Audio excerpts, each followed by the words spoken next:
توشہ خانہ 2 کیس میں بانی P T I Bushra be be پر فرد جرم عائد۔ اسپیشل جج سینٹرل شاہ رخ ارجمن نے اڈیالہ جیل میں سماعت کی۔ ملزمان کا صحت جرم سے انکار، کیس کی مزید سماعت 18 دسمبر تک ملتوی۔ استغاثہ کے گواہان کی طلبی۔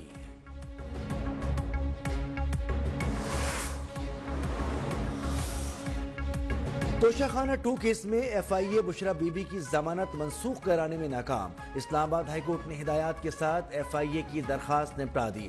جسٹس میاں گل حسن اورنگزیب نے کہا، ہائی کورٹ کی ضمانت پر ملزم پیش نہ ہو تو ٹرائل کورٹ بھی ضمانت منسوخ کر سکتی ہے۔ یہ ہائی کورٹ کے آرڈر میں توہین عدالت نہیں ہوگی۔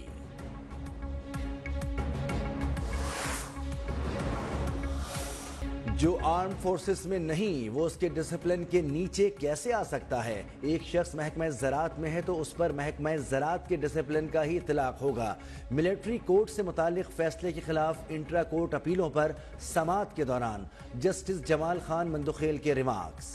حکومتی وکیل خواجہ حارث نے بتایا کہ عدالت کے پاس آرمی ایکٹ دفعات کو کالعدم کرنے کا اختیار نہیں۔ مخصوص حالات میں سویلین پر بھی آرمی ایکٹ کا اطلاق ہوتا ہے۔ ملٹری کورٹس میں ملزم کو وکیل اور تمام متعلقہ مواد فراہم کیا جاتا ہے۔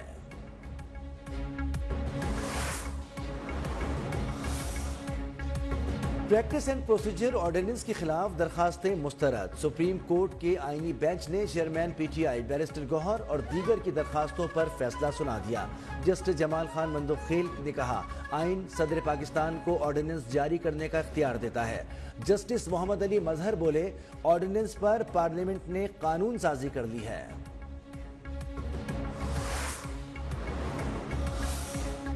عادل بازائی کو ڈی سیٹ کرنے کا الیکشن کمیشن کا فیصلہ کالعدم۔ سپریم کورٹ نے قومی اسمبلی کی رکنیت بحال کر دی۔ 5 رکنی بینچ نے الیکشن کمیشن کے طریقہ کار پر سوالات اٹھا دیے۔ جسٹس عائشہ ملک نے پوچھا، کیا کیس میں حقائق جانچنے کے لیے کمیشن نے کیا کوئی انکوائری کی؟ کیا الیکشن کمیشن ملک کی تمام عدالتوں سے بالا تر ہے؟ جسٹس عقیل عباسی بولے، یہ نہیں ہو سکتا کہ بڑے صاحب کا خط آ گیا تو بندے کو ڈی سیٹ کر دیا۔ جسٹس منصور نے کہا کہ عوام کو ڈس فرینچائز کرنے کا پیمانہ تو سخت ہونا چاہیے۔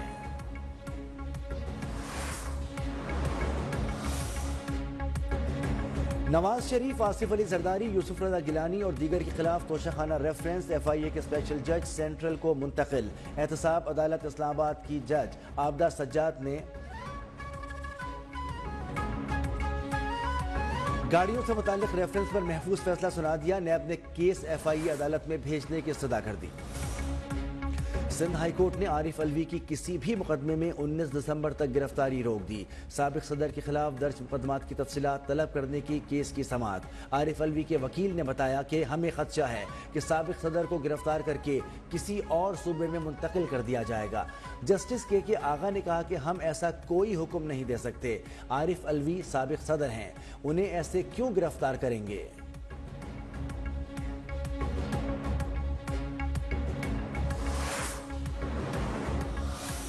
حکومت کی معاشی پالیسیوں پر سرمایہ کاروں کی جانب سے بھرپور اعتماد کا اظہار۔ پاکستان اسٹاک ایکسچینج میں ایک اور تاریخی دن، کاروبار کے دوران 2800 سے زائد پوائنٹس کا اضافہ۔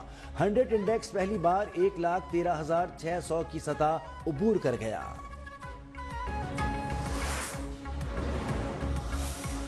ایشیائی ترقیاتی بینک کا پاکستانی معیشت میں نمایاں بہتری کا اعتراف۔ آؤٹ لک رپورٹ کے مطابق مہنگائی میں توقعات سے زیادہ کمی آئی۔ رواں مالی سال شرح 15 کے بجائے 10% رہنے کا تخمینہ۔ مہنگائی میں کمی سے شرح سود میں بھی کمی آئی۔ آئندہ سال معاشی شرح نمو 3% رہنے کا امکان۔ نئے قرض پروگرام کی منظوری سے میکرو اکنامک استحکام آیا۔ افراط زر کے دباؤ میں توقع سے زیادہ تیزی سے کمی۔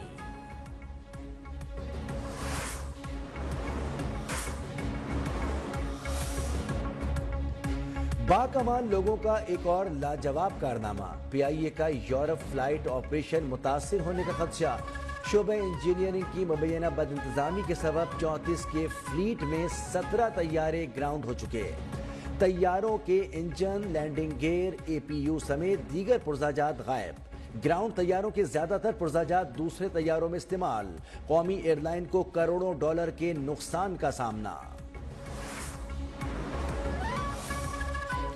قومی اسمبلی سے وزراء آج پھر غائب، اپوزیشن کا احتجاج، ڈپٹی اسپیکر برہم، اجلاس ملتوی۔ ڈپٹی اسپیکر غلام مصطفیٰ شاہ کا وزیر اعظم کو خط لکھنے کا اعلان، کہا کہ وزراء کی روش نہ بدلی تو آنے والے ہفتے احتجاجاً اجلاس بھی نہیں ہوگا۔ اسد قیصر، شازیہ مری اور نوید قمر وزراء کی غیر موجودگی پر برس پڑے۔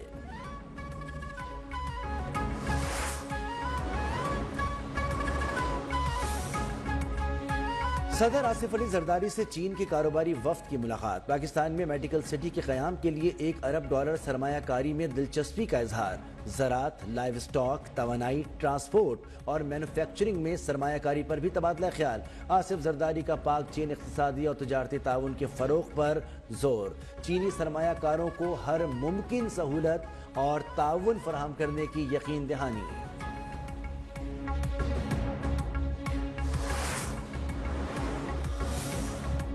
چینی سرمایہ کار کراچی میں میڈیکل سٹی اور ٹرانسپورٹ کے شعبے میں سرمایہ کاری کرنا چاہتے ہیں۔ سندھ حکومت انہیں مکمل تحفظ فراہم کرے گی۔ سینئر وزیر سندھ شرجیل میمن کا کراچی میں سرمایہ کاری کانفرنس سے خطاب، تھر کے کوئلے سے ہم 200 سال تک سستی بجلی پیدا کر سکتے ہیں۔ کارپوریٹ فارمنگ سے بھی کسانوں کو بہت فائدہ ہوگا۔ چائنیز ٹیکنالوجی اور ہمارے ملک میں موجود مواقع مل کر ترقی کے مواقع پیدا کریں گے۔